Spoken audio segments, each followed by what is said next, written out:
All right, I'm coming at you with a beautiful movement.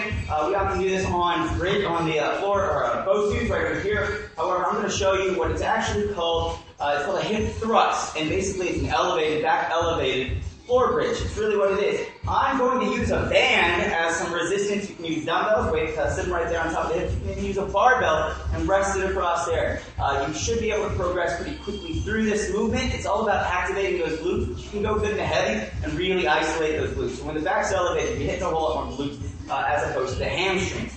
So you can do this with or without weight, with or without bands. Here, I brought down the pins, the JPEGs that hold the barbell. Brought them down. You're just gonna hold it, the band down here, but because of the tension there, shouldn't have too much of an issue. But setup, first and foremost, you want to make sure your butt's off the ground, and you're going to start right here. Do make sure we keep neutral spine for the entire movement. So as we let those hips sink, you can watch the the bench moving on me, but do make sure we keep that neck neutral. So hips go up and down. Here, my butt's actually on the band, but that shouldn't be making much of a difference. Inside of the band, what you're going to do, you got to make sure that's close enough. You're going to bring the band or the weight right there on top of the hips. I'm going to walk you down, position that right about where my hips are, position my back.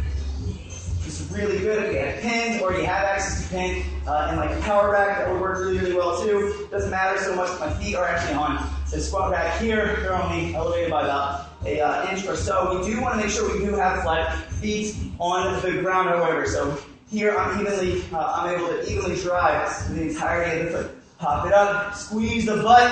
The head is neutral as we bring it down. We keep that tall back spine. Boom, powered up. Squeeze those glutes. This really isolates those glutes and it will feel awesome. So, beautiful hip hinge or hip thrust, which is basically an back elevated bridge.